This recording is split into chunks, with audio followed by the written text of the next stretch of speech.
ស្ដីអ្នកទាំងអស់គ្នាខ្ញុំបាទស្មីឌីមុនយើងក៏បានជួបចំពោះរឿងបរិការគ្មានពីររបស់យើងម្ដងទៀតហើយនៅក្នុងវគ្គទី6លោកមុនគឺបញ្ចប់នៅពេលដែលយីឆាងឈីងគឺបង្រៀនចំពោះកញ្ញាឈីងស៊ូឥឡូវនេះដល់ពេលចំពោះយីឆាងឈីងគឺចាប់ផ្ដើមលេងជាមួយនឹងបទភ្លេងមួយនេះវាគឺពិតជាពីរោះហើយតាក់ទាញចំពោះអ្នកដែលបានស្ដាប់ជុំវិញនោះផងដែរសូម្បីតែកញ្ញាឈីងស៊ូនៅតែសរសើរការលេងរបស់លោកយីពិតជាអស្ចារ្យមុនពេលដែលពួកគេគឺត្រូវបានបែកគ្នានាងក៏បានប្រកល់ចំពោះសិភៅអ្វីមួយដែលនាងគឺទទួលបានដូច្នោះនាងគឺទុកថាវាគឺជាអនុស្សាវរីយ៍ឲ្យទៅកាន់ចំពោះលោកយីតែប៉ុណ្ណោះយីឆាងឈីងរបស់យើងគាត់ក៏បានយកព្រមទទួលយកសិភៅមួយនោះប៉ុន្តែឃើញថាកញ្ញាឈីងយូនឹងនាងគឺបានចាក់ចេញបាត់ទៅហើយងាប់ហើយប៉ុណ្ណឹងអត់ទៅផ្ទះខ្លួនឯងទៀតវិញម៉ែដូចទៅផ្ទះអញចឹងផ្ទះសាមែនតើចំពោះពេលយប់វិញយីឆាងឈីងក៏បានមើលចំពោះសៀវភៅដែលកញ្ញាឈីងស៊ូនឹងគឺឲ្យមកកាន់ខ្លួនគាត់មើលតាំងពីយប់រហូតដល់ព្រឹកតែម្ដងឥឡូវនេះគាត់គឺអាចមើលចោលបាត់ទៅហើយនៅពេលដែលគាត់មកដល់ខាងក្រៅក៏បានឃើញជាមួយនឹងសម្បត្តិកញ្ញាឈីងស៊ូគឺនាងបានបន្សល់ទុកឲ្យគាត់មុននៅពេលដែលនាងគឺបានចាយចេញពីទីនេះនៅពេលដែលយីឆាងឈីងរបស់យើងគាត់គឺកំពុងតែមើលជាមួយនឹងសៀវភៅវិញនោះការយល់ដឹងរបស់គាត់គឺកាន់តែខ្លាំងយើងឃើញថាផ្ទៃមេឃក៏ចាប់ផ្ដើមប្រែទៅជាអ៊ូអាប់ម្ដងទៀតហើយមិនដឹងថាលើនេះកែអ្វីនោះទេសម្រាប់អាខ្មៅវិញគឺបានដឹងថានោះគឺជាអំណាចនៃរបស់ម្ចាស់របស់គេដែលគាត់គឺកំពុងតែត្រាស់ដឹងសម្បីតែយីឆាងឈីងក៏ទទួលបានជាមួយអារម្មណ៍នៃធម៌ពលនៅក្នុងរាងកាយរបស់គាត់ផងដែរយើងគឺអាចមើលបានវាគឺពិតជាអាចារ្យជាខ្លាំងសម្បីតែអធិរាជខ្មែរយើងក៏បានសរសើរផងដែរជាពិសេសគឺជាដុំថ្មអ្វីមួយដែលនៅក្បែរយីឆាងឈីងអូខ្ញុំទើបតែនឹកឃើញនេះមែនទេដែលគាត់ទើបតែចាប់ផ្ដើមប្រមូលផ្ដុំជាមួយធម៌ពលខាងវិញ្ញាណដោយសារតែដុំថ្មនោះវាមានតែមួយអូខ្ញុំក៏បាននឹកឃើញផងដែរថាតកោបិសាចកញ្ជ្រោងដូចជាមានទ្រព្យសម្បត្តិជាច្រើនដូច្នោះហើយអធិរាជខ្មែរក៏បានទៅទីនោះតែម្ដងដើម្បីយកអំណោយជូនទៅកាន់ម្ចាស់របស់គាត់សម្រាប់យីឆាងឈីងឥឡូវនេះគាត់ទទួលបានដឹងថាហាក់បីជាខ្លួនក៏អាចនឹងវឹកហាត់បានដូចគេបានផងដែរជាពិសេសក៏បានឃើញជាមួយនឹងដុំថ្មអ្វីមួយគាត់ក៏ចាប់ផ្ដើមមានការភ្ញាក់ផ្អើលតើវាអាចទេថាខ្ញុំអាចវឹកហាត់បានដោយសារតែសៀវភៅបូកផ្សំជាមួយនឹងដុំថ្មមួយនេះប៉ុន្តែមើលទៅខ្ញុំមានតែថ្មមួយនឹងត្រឹមតែមួយតែប៉ុណ្ណោះតែខ្ញុំគួរតែសុំថ្មនេះបន្ថែមទៀតឬអត់បង្ហាញចំពោះខាងលោកធានវិញមើលទៅគាត់ក៏កំពុងតែមានពិបាកចិត្តផងដែរប៉ុន្តែគាត់ក៏មិនបានថាអ្វីទៅកាន់ចំពោះឆាងហ្វឹងនោះទេឆាងហ្វឹងក៏មានការរំភើបផងដែរដោយបានដឹងថាលោកគ្រូធានគឺមិនបានថាអ្វីឲ្យគេស្រាប់តែកញ្ញាឈីងស៊ូក៏បានដើរមកចំពេលល្អតែម្ដងពួកគេក៏ចាប់ដើររៀបចំរឹកពីមកវិញជាពិសេសនឹងគាត់គឺភ្ញាក់ផ្អើលជាមួយនឹងសញ្ញាដែលមានលេចឡើងលើក្បាលរបស់កញ្ញាឈីងស៊ូជាពិសេសនាងក៏បាននិយាយឮទៅកាន់ឆាងហ្វឹងផងដែរលោកគ្រូធាននឹងក៏បានសរសើរចំពោះនាងជាខ្លាំងហើយថាអានតែងតាំងនាងគឺជាកូនបរិសុទ្ធប៉ុន្តែនាងគឺមិនយល់ព្រមឡើយនេះក៏បានធ្វើឲ្យលោកធានក៏មានការឆ្ងល់ផងដែរដូច្នោះគាត់ក៏បានឲ្យចំពោះឆាងហ្វឹងគឺបានចាចេញហើយឥឡូវនេះពួកគេនៅតែពីរនាក់ក៏ចាប់ផ្ដើមនិយាយជាមួយគ្នាដោយសារតែនាងគឺទទួលបានជាមួយនឹងការពន្យល់ដ៏អស្ចារ្យពីអ្នកខ្លាំងនេះក៏បានធ្វើឲ្យចំពោះលោកធានគឺចាប់ផ្ដើមគាំងម្ដងទៀតហើយស្អីគេហើយអ្វីក៏សម្បូរជាមួយនឹងអ្នកខ្លាំងម្លេះមើលទៅអ្នកគឺបានជួបជាមួយនឹងឱកាសដ៏ល្អហើយ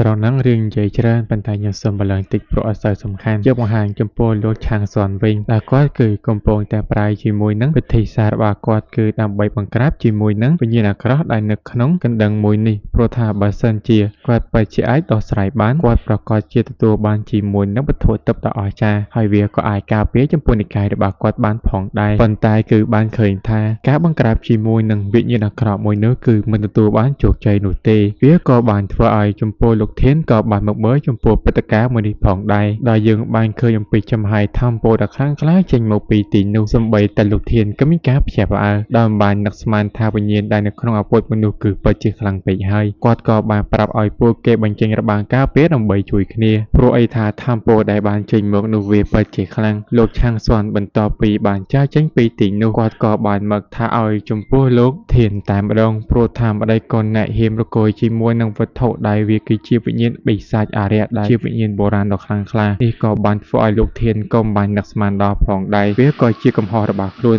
ដូច្នោះខ្លួនគឺពិតជាប្រឹងទទួលខុសតែម្ដងដោយគាត់ក៏មករត់ចាកចេញគាត់សុខចិត្តនៅទីនេះដើម្បីជួយទៅកាន់និកាយដៃសួនពួកគេទាំងពីរនាក់ក៏បានរួមដៃគ្នាជាមួយនឹងអ្នកដទៃទៀតដើម្បីទប់ទល់នឹងឬក៏ចាប់ការទៅកាន់បិសាចមួយនោះតែយើងបានឃើញថាអំណាចរបស់ពួកគេទាំងពីរនាក់គឺមិនអាចធ្វើអ្វីឡើយចំពោះកណ្ដឹងមួយនោះត្រូវបានវាធ្វើឲ្យពួកគេរងរបួសទាំងពីរតែម្ដងមើលទៅរដ្ឋអំណាចនៃបិសាច ចមួយនោះវាគឺពិតជាខ្លាំងក្លាបាទទៅហើយព្រឹទ្ធាចារ្យពិតជាមានការបារម្ភជាខ្លាំងក៏ចង់ឲ្យចំពោះកូនសិស្សត្រូវតែរត់ចាកចេញពីទីនោះព្រោះយើងឃើញថាអំណាចដែលការវិភាគរបស់សត្វចម្លែកមួយនោះវាពិតជាខ្លាំងតែម្ដងដែលគាត់គឺពិតជាមិនអាចទប់ទល់ជាមួយនឹងការវិភាគមួយនោះបាននោះទេមើលទៅបិសាចមួយនឹងពិតជាសោយសប្បាយជាខ្លាំងព្រឹទ្ធាចារ្យឆាងស៊ွန်ក៏បានប្រតិកម្មពួកគេគ្រប់គ្នាឲ្យយកចំពោះកូនសិស្សឬក៏អ្នកដទៃដែលមានកម្រិតទាបឆាប់ចាកចេញពីទីនេះប្រសិនបើកូនសិស្សនៅមានជីវិតនិកាយរបស់យើងគឺពិតជាអាចក្រាស់ឈើឡើងម្ដងទៀតគាត់សឹកចិត្តពលីជីវិតរបស់គាត់ដើម្បីជួយសង្គ្រោះចំពោះជីវិតសិស្សលោកធានក៏ស្ម័គ្រចិត្តជួយផងដែរប៉ុន្តែលោកឆាងស៊ွန်គ្រាន់តែឲ្យគាត់ជួយជំនះចំពោះសិស្សជាច្រើនចាកចេញពីទីនេះតែយើងឃើញថាសិស្សមួយចំនួនពិតជាមិនចង់ទៅនោះទេប៉ុន្តែយ៉ាងណាក៏ដោយយើងគឺអាចមើលបានបិសាចនោះគឺបានវិបហាមួយទំហឹងមនុស្សចាស់ប៉ុន្តែក៏ត្រូវបានការពារដោយអំណាចនៃពណ៌មាសដោយនោះគឺដោយសារតែគំនូរយីឆាងឈីងរបស់យើងចេញមើលដែលបានជួយទប់ស្កាត់ជាមួយនឹងអំណាចរបស់បិសាចនោះមនុស្សគ្រប់គ្នាដែលនៅទីនោះគឺកំពុងតែមានការសប្បាយចិត្តមើលទៅអំណាចរបស់លោកយីគឺបានជួយមកកាន់ពួកគេលោកធានគឺកំពុងតែឆ្ងល់តើលោកយីគឺជាពីណាគេកញ្ញាឈីងស៊ូវិញគឺកំពុងតែប្រហាក់ប្រហែលដូចជាធ្លាប់ស្គាល់ចំណែកបិសាចនោះវិញប្រឹងវិបហាមួយទំហឹងយ៉ាងណាក៏ដោយក៏អាចធ្វើអ្វីបានតែការវិបហារបស់បិសាចនោះវាគឺបានតម្លង់ទៅដល់ការដីរបស់យីឆាងឈីងដែលយើងឃើញថាការវិបហារបស់យីឆាងឈីងប្រយោសោះប៉ុន្តែលេចឡើងជាមួយនឹងយីឆាងឈីងដ៏ធំតែម្ដងជាមួយនឹងបាតដៃដ៏ធំពីសម្រាប់ទៅកាន់បិសាចនោះយីឆាងឈីងក៏អាចដេកយ៉ាងលក់សោកស្កល់បានផងដែរចំណែកបិសាចនោះវិញវាក៏បានព្រមចោះចាញ់លោកឆាងស៊ွန်ពិតជាមានការអំណរគុណជាខ្លាំងចំពោះយីឆាងឈីងជាពិសេសក៏មានជាមួយនឹងទឹកភ្លៀងប៉ុន្តែទឹកភ្លៀងនោះវាក៏មានជាមួយនឹងថាមពលខាងវិញ្ញាណដែលបានជួយចំពោះពួកគេដែលរងរបួសហើយក៏បានស្ដារឡើងជាមួយនឹងថាមពលរបស់គេវិញជាពិសេសក៏ឃើញជាមួយនឹងវិមានដែលខូចខាតក៏ប្រែមកជាធម្មតាវិញហើយវាគឺមានជាមួយនឹងរូបយីឆាងឈីងរបស់យើងផងដែរជាពិសេសនោះគឺជាអាជួងបិសាចនឹងវាក៏ប្រែខ្លះទៅជាជួងដែលនឹងការពារនៅទីនេះបានធ្វើឲ្យចំពោះលោកឆាងស៊ွန်គឺពិតជាមានការសប្បាយចិត្តជាខ្លាំងដែលលើកនេះនិកាយរបស់គេគឺកាន់តែមានការការពារគឺកាន់តែខ្លាំងលោកធានក៏ចង់ដឹងអំពីអ្នកខ្លាំងដែលនៅពីក្រោយចំពោះនិកាយតៃស៊ွန်ផងដែរប៉ុន្តែដូចជាហាក់បីលោកឆាងស៊ွန်គឺមិនចង់ប្រាប់ឡើយដោយលោកឆាងស៊ွန်នឹងគ្រាន់តែនិយាយថាឥឡូវនេះអ្នកឆាប់ទៅដូរខោអាវចេញទៅបន្ទាប់ពីដូររួចហើយចាំខ្ញុំនាំអ្នកទៅជួបប៉ុន្តែនេះគឺគ្រាន់តែជាលេសតែប៉ុណ្ណោះហើយអញមិនប្រភ្លើទៅនាំឲ្យទៅជួបជាមួយនឹងលោកយាយនោះទេហើយពួកគេក៏ចាប់ផ្ដើមបែកផ្លូវគ្នាកញ្ញាវូសងក៏បាននិយាយជាមួយនឹងលោកឆាងស៊ွန်ដោយបានប្រាប់ថានៅពីមុននឹងលោកគ្រូយីក៏ធ្លាប់និយាយអំពីបញ្ហាអ្វីមួយនឹងកើតឡើងចំពោះនិកាយតៃស៊ូនមើលតែឥឡូវនេះវាដូចជាការពិតនោះហើយក៏ជាមូលហេតុដែលគាត់គឺបានប្រកួតជាមួយនឹងគំនូរមួយនេះស្រាប់តែបានធ្វើឲ្យចំពោះលោកឆាងស៊ွန်ក៏ចាប់ដើមដឹងមើលទៅលោកយីគាត់គឺពិតជាបានដឹងអំពីគ្រោះមហន្តរាយដែលនឹងកើតឡើងដូច្នេះហើយទើបជាគាត់បានជួយរៀបចំរឿងនេះមើលទៅពួកគេទាំងពីរអ្នកនេះគិតតែឯងតែប៉ុណ្ណោះយីឆាងឈីងរបស់យើងគាត់គឺគ្មានដឹងខ្យល់អីបន្តិចបង្ហាញចំពោះលោកណានគង់វិញដោយសារតែចង់ស្វែងរកបុគ្គលដែលថាលេងអុកឈ្នះគាត់ដូច្នេះហើយក៏បន្តស្វែងរកគាត់ក៏បានមកដល់ចំពោះទីប្រជុំជនស៊ូឈីក៏បានដឹងអំពីចំហាយថាមពលដែលមានម្ដងទៀតនៅទីនេះនៅពេលដែលគាត់បានដើរទៅដែលមានជាមួយនឹងចំហាយថាមពលសាយភាយនោះគឺជាកន្លែងហាងរបស់យីឆាងឈីងគ្រាន់តែចំហាយដែលចេញមកពីយីឆាងឈីងក៏បានធ្វើឲ្យគាត់ក៏មានការភ្ញាក់ផ្អើលផងដែរគាត់ក៏បានគោរពទៅកាន់យីឆាងឈីងរបស់យើងចំមិនក៏ពួកគេមកគ្រប់ខ្ញុំម្ដងទៀតហើយឥឡូវនេះយីឆាងឈីងក៏បានយកចំពោះណានគង់នឹងក៏បានចូលមកក្នុងផ្ទះរបស់គាត់ដើម្បីនិយាយគ្នាពួកគេក៏បានណែនាំគ្នាទៅវិញទៅមកតែម្ដងជាពិសេសគាត់ក៏បានចាប់អារម្មណ៍ជាមួយនឹងការលេងអុករបស់យីឆាងឈីងរបស់យើងព្រោះថាគាត់ក៏បានហាត់រៀនលេងជាមួយនឹងការលេងអុកមួយនេះគឺជាយូរមកហើយដូច្នេះយីឆាងឈីងក៏ចង់ពពោះគាត់គឺលេងជាមួយនឹងគ្នាប៉ុន្តែគាត់ដូចជាមិនសូវចង់លេងទេប៉ុន្តែខ្ញុំគ្រាន់តែលេងដើម្បីតឲ្យលោកចាស់ទុំគឺកុំឲ្យខឹងប៉ុន្តែយើងបានឃើញថាលោកណានគង់នឹងគឺអាចលេងឈ្នះចំពោះយីឆាងឈីងរបស់យើងសូម្បីតែមួយក្តារប៉ុន្តែយ៉ាងណាក៏ដោយនៅតែលេងជាមួយនឹងយីឆាងឈីងគឺគ្រាន់តែធម្ម